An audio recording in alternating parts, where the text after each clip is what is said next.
Hello everyone, तो हम लोग से बात करने वाले हैं आपको जोसा काउंसलिंग के बारे में। ठीक है, तो अगर जोसा काउंसलिंग की बात करें तो आ जोसा रहा यहाँ होगा पे आपका कि जैसे कन्फ्यूजन आ बहुत रहा किसी होगा। स्टूडेंट को सो फर्स्ट राउंड में से सीट अलॉट हो गया होगा और बहुत स्टूडेंट को सीट अलॉट नहीं होगा ठीक है। तो जिन भी स्टूडेंट को आपका जब सीट अलॉट हो गया होगा तो आपको जो सीट अलॉट जैसे आपका होता है जोसा में, उसके बाद वगैरह आपको डॉक्यूमेंट वेरिफिकेशन करना पड़ता है। ठीक है, तो सबसे बड़ा यहाँ पे कन्फ्यूजन हो रहा है कि मान के चलिए किसी भी स्टूडेंट को जो आपका राउंड 1 में आपको सीट अलॉट हो चुका होगा, तो उनको लग रहा है कि जो हमको जो भी कॉलेज मिला, जैसे मान के आपका NIT मिल गया, फिर IT मिल गया, फिर IIIT मिल गया, फिर GFTI मिल गया। ठीक है, तो कोई भी आपको कॉलेज मिल गया तो आपका जो कि आपको डॉक्यूमेंट वेरिफिकेशन के लिए आपको कॉलेज अभी आपको जाना पड़ेगा।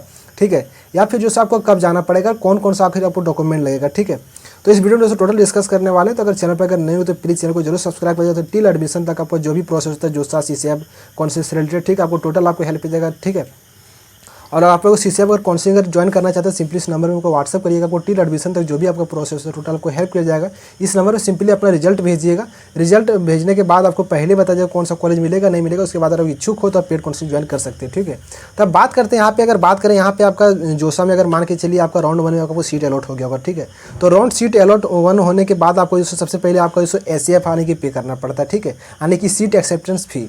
ठीक है, आपके सबके लिए मैंडेटरी, जैसे मान के चलिए आपको जोसा में मतलब किसी भी राउंड में आपको एक बार अगर सीट मिल गया, ठीक है, चाहे आपको जो भी आप चॉइस फिलिंग डालें उस चॉइस फिलिंग में आपको कोई भी अगर आपको एक सीट मिल गया, ठीक है, फर्स्ट बार, तो उस बार आपको सबसे पहले आपको इससे SAF आपको जैसे पे करना पड़ेगा। ठीक है, वो SAF आपको इससे पे करने के बाद अगर आप पे नहीं करते तो आपको जैसे जोसा से बाहर हो जाइएगा। ठीक है, इससे जोसा SAF आपको इससे पे करना मैंडेटरी है, तब जब आपको इससे कोई ना कोई आपको कॉलेज अलॉट हो जाएगा आपको तब। ठीक है, उससे पहले आपको पे नहीं करना पड़ेगा। ठीक है, अगर एक बार अगर आप पे कर देते हैं उसके बाद जैसे आपका 3 गो ऑप्शन आ जाता है, मान के चलिए फ्रीज, फ्लोट, स्लाइड। ठीक है, तो फ्रीज मतलब आपको होता है कि हम मान के चलिए जोसा से जो आपको सीट आपको जो मिला उस सीट के लिए आप जैसे वही सीट आप रखना चाहते हैं, आगे फिर फर्दर प्रोसेस में आगे आप नहीं जाना चाहते हैं।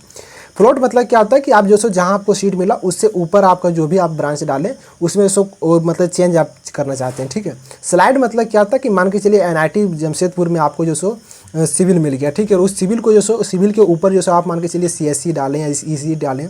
ठीक है, तो उसका मतलब अगर मान के चलिए सेम कॉलेज में सेम कॉलेज में जैसे आपको ब्रांच अपग्रेडेशन करना चाहते हैं तो आपको जैसे क्या करना पड़ेगा, आपको सिंपली आपको स्लाइड करना पड़ेगा। ठीक है, 3 ऑप्शन देता है। उसके बाद वहीं पे आपको जैसे ऑनलाइन डॉक्यूमेंट अपलोड का भी ऑप्शन आता है। ठीक है, उस डॉक्यूमेंट को अगर अपलोड कर दिए होंगे आप लोग, ठीक है, उसके बाद अगर आप सबसे इंपॉर्टेंट आता है कि मान के चलिए हमको जैसे जो भी कॉलेज मिला उस कॉलेज में क्या जैसे हमको मान के चलिए NIT जमशेदपुर हो गया। ठीक है, NIT जमशेदपुर में हमको जैसे मान के चलिए सिविल मिल गया फर्स्ट राउंड में, तो क्या अभी ही हमको जैसे आपको मतलब कॉलेज में जैसे आपको डॉक्यूमेंट वेरिफिकेशन के लिए जाना पड़ेगा जिनको सीट अलॉट हो गया होगा। ठीक है, तो उससे पहले सुनिए आपको जोसा का इस बार जो 6 राउंड होने वाला है। ठीक है, ये 6 राउंड में अगर बात करें यहाँ पे आपका जो तो आपका NIT के लिए 6 राउंड होने वाला है, जो आपका NIT हो गया, GFTI हो गया, IIIT हो गया, इसके लिए आपका जोसा का 6 राउंड और CCF में 3 राउंड, इस बार 3 राउंड होने वाला है। ठीक है, तो जोसा का 6 राउंड होने के बाद आपको जैसे फिर आपको जो स्टूडेंट जैसे आप मान के चलिए आप CCF में पार्टिसिपेट करना चाहते हैं।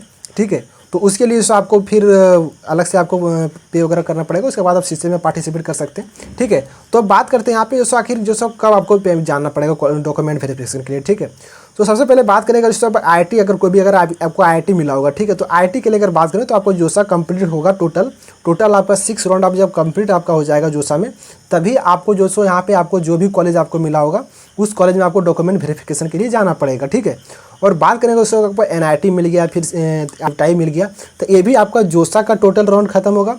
उसके बाद फिर आपका CCF का खत्म होगा, उसके बाद फिर आपका अपना अपना कॉलेज मतलब डॉक्यूमेंट वेरिफिकेशन का आपका टाइम निकालता है। ठीक है, उस टाइम के अनुसार आपको जाना पड़ेगा कॉलेज। ठीक है, और कौन कौन सा आपको डॉक्यूमेंट लगता है उसका भी वीडियो बना दें, डिस्क्रिप्शन में वगैरह लिंक होगा, चैनल पे विजिट करके देख लीजिएगा। ठीक है, तो उससे आपको पता चल जाएगा। ठीक है, और सबसे बड़ा डाउट यहाँ पे ये भी आता है कि मान के चलिए हमको सीट आपको फर्स्ट राउंड में मिल गया। ठीक है, फर्स्ट राउंड में सीट मिलने के बाद अगर बात करें जो मनचाहा कॉलेज आपको मिल गया। ठीक है, हम फ्रीज कर लिए सीट को, तो फ्रीज करने के बाद आप क्या होता है कि फर्दर आगे आप बढ़ने मतलब पार्टिसिपेट नहीं कर रहे हैं, आप आप सीट एक्सेप्ट कर लिए और आप आप बाहर हो गए जोसा से। ठीक है, तो क्या हमको इस बार हमको पहले ही जाना पड़ेगा, तो इसके लिए भी आपको नो है। ठीक है, यानी कि टोटल आपका कंप्लीट होगा अगर आप NIT प्लस सिस्टम के लिए आप मतलब आपको कॉलेज जाना पड़ेगा तब, तो आपको जोसा और CCF 3 आपको दोनों काउंसलिंग कंप्लीट होगा, उसके बाद ही आप फिजिकल रिपोर्टिंग के लिए जा पाएंगे। अगर बात करें IT के लिए तो आपको 6 राउंड कंप्लीट होने के बाद ही आप मतलब फर्दर आगे जा पाएंगे, मतलब आप कॉलेज में डॉक्यूमेंट वेरिफिकेशन के लिए जाइएगा। ठीक है, तो यही होगा। आई होप कि आप जो आपका जो भी डाउट होगा इस वीडियो के थ्रू आपको इससे क्लियर हो गया होगा। और आप लोग को कुछ भी अगर कमेंट मतलब आपको डाउट होगा तो कमेंट जरूर लिखिएगा। और नीचे डिस्क्रिप्शन में व्हाट्सएप ग्रुप का लिंक, टेलीग्राम का लिंक है, वहाँ से ज्वाइन हो जाएगा ताकि आपका जो भी अपडेट आता रहे इस चैनल से आपको हेल्प किया जाएगा और आपको व्हाट्सएप ग्रुप में सेंड कर दिया जाएगा, ठीक है। और आप लोग अगर पेड कोर्स अगर ज्वाइन करना चाहते हो तो सिंपली इस नंबर में को व्हाट्सएप करिएगा, पोर्टल एडमिशन तो जो भी आपका प्रोसेस है टोटल आपको हेल्प कर दिया जाएगा, ठीक है। तो यही था। अगर आप लोग अगर वीडियो अगर पसंद आए तो वीडियो को लाइक कर दीजिएगा, चैनल पर सब्सक्राइब कर दीजिएगा। तो मिलते हैं चैनल पर सब्सक्राइब कर दीजिएगा। तो मिलते हैं अगले वीडियो में। Thanks for watching, bye.